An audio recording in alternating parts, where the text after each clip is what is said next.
welcome back to Making Finances Sexy. It is me, Rose Short, aka the Red Queen. Come down the rabbit hole with me. I am a realtor here in the Phoenix Valley. I am also a financial consultant and CEO of Chronicle Luxury. It is my mission to help you build multiple streams of income, find your passion, find your dream niche, build the lifestyle you want, and live your best life. And with me, of course, is the wonderful and talented Miss Jessica Lay. Hey guys, it's your Rent Raybone realtor and certified instructor with the company 101 Financial. It's my mission to help you transition from renting to homeownership, no matter your situation. I'm here to be your personal finance coach and first-time homebuyer specialist. Woot woot! And today, guys, we are talking about how to avoid the pitfall of hyperfixation. So this can happen in business, in personal, in finance, in pretty much any aspect of our life. Yeah, so it's really important that we find some sort of balance and we navigate that hyperfixation state. And if for those of you that don't know what hyperfixation is, it's kind of defined as an intense and prolonged focus on a particular interest or topic. And it goes beyond the normal enthusiasm that you should put into a task. Yeah, so that we brought this up because I just paid off a pretty substantial amount of debt and I'm super excited about it. And I know that it's going to take a while for my credit score to reflect that debt percentage has gone down. But I was checking it every day there for a while, just like, just go down already, even though I knew it wasn't anywhere close to the credit company's reporting. So it's really easy to hyperfixate even when you do know what it is. But there's a lot of different ways that you can avoid hyperfixating. So one of the easiest ways is so many people nowadays are attached to their cell phone.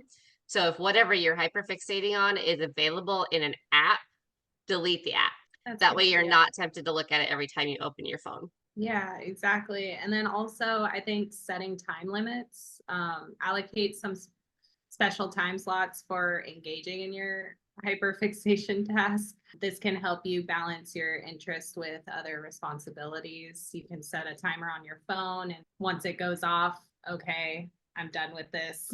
Move on to the next thing. Yes. And have an accountability buddy, right? Like Jess is mine. Oftentimes I'll be talking about something and she's like, you're not supposed to be looking at that. Stop it. And I'm like, you're right. It's so much more beneficial when you have someone to help hold you accountable and to get your mind off of it, or even just remind you that fixating on it, dwelling on it, isn't going to change anything.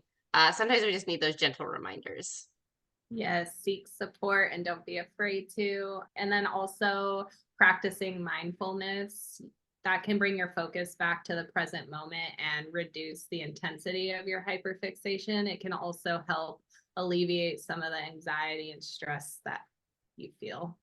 Yes, and meditation can help with that as well. Practicing gratitude is a big one, especially if it's something like financial or if it's a giant personal goal that you're not quite there yet. Practicing gratitude and just acknowledging how far you've come can help take your mind off of that future step and get you back centered into enjoying the journey instead of the destination. Yes. And one last thing that I can think of would be exploring new interests, intentionally expose yourself to new activities and hobbies that can broaden your experience. Yes. Yeah, if you've got multiple things that you can jump into, then when one's, taking up a lot of your time or there's something going on and you can't do that one thing for whatever reason, you have other avenues to go down, which can help alleviate depression and anxiety and stuff like that as well.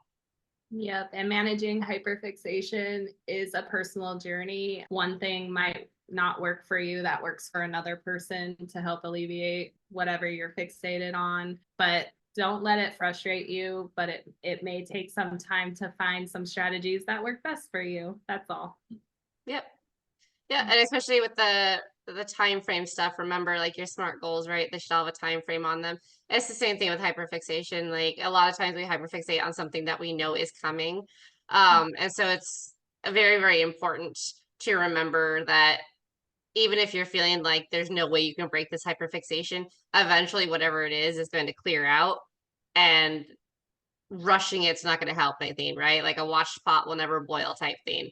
So being able to take a deep breath, remember that there's a lot you can't control, and this is probably one of those things, and just resetting is going to go a long way. Yeah, hyperfixation can be both a source of passion and productivity, but it can also be a hindrance, which interferes with our daily functioning and mental health. But yeah, you don't want to hinder what your goals are because you're fixated on one thing that's not really important for you to be focusing on in that present moment. Yeah. And even if whatever you're hyperfixating on is something that could help your business, like for a lot of people, it's data and analyzing like YouTube data, right? It's really easy to hyperfixate on that. And hyperfixating on that can help you build your business because you're getting really in depth with it. So not all hyperfixation is bad, but it's still worth noticing when you're doing it. And maybe, like you said, just scheduling those times of, okay, I'll look at the data from here to here, and that's it for the day kind of thing. So for people with ADD, a lot of times they hyperfixate Oh, on things as well. And ADHD. it could be, or ADHD, yeah, it could be productive, but it can still be detrimental to your overall health. So finding ways to live with it and manage it is going to go a long way in helping your everyday life, your business life, and your personal life. Yes, hyperfixation can definitely hinder some relationships. I have ADHD, and like sometimes Kalani would be like, "Why are you focusing on that right now?" And then in my mind, I'm just like, "I need to, and like need to do this or whatever." It can cause some disagreements and some grief in your relationship, so you just want to be aware, and that can kind of get you to realize that you may need to make some changes in your what you're working on. Yeah. And have those conversations too with the people who are important in your life, right? Like there's so much that we as humans are just for unknown reasons terrified to talk about. But if you know you're prone to hyperfixating on stuff, talk to it with your partner or talk to your parents about it or whoever is in your life. That way they understand what is happening, especially if they've never experienced hyperfixation. And then it makes it easier and less stressful again. Yes. Yeah, because some common triggers for hyperfixation can include stress and escapism. So, using hyperfocus as a coping mechanism to escape from the daily stress, anxiety, or any other challenging emotions. We all probably have done it, but there's just other ways for you to notice it and you want to catch it, or you can have some long-term consequences. Yeah, so like I said, I was hyperfixating on my credit, and so I have the app on my phone that links to my bank. I did not delete it because obviously I have other reasons to be checking it. But what I did do was put it in a folder so that when I open my phone initially, I don't see it, as I have to go searching for it, and that's helped me not look at it every day. And then also, if it's something again that's connected to a time frame, find out what day, like especially with like I said, credit's a big one. Find out what day they do report, and then put that on your calendar, and then check it then. Because checking it every day until then is not going to do any good. So lots of different ways to get your mind under control. Yeah, that happens a lot with my students. Once you're getting started on your personal finance journey, you're like in our app. If you're checking it consistently, thinking like things are going to change, because again, we want that instant gratification, but we need to think long term, and you don't want to add any more stress to yourself. Getting out of debt or learning how to manage your money is already kind of stressful, so just hyper fixating isn't going to make it any better. Yeah, you're just going to drive yourself nuts.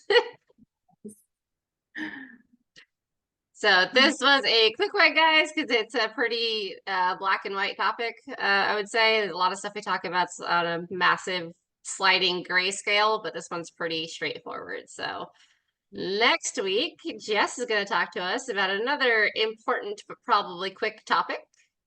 Yes, we're going to talk about procrastination and overcoming it and understanding the art of getting things done. Yes, love it.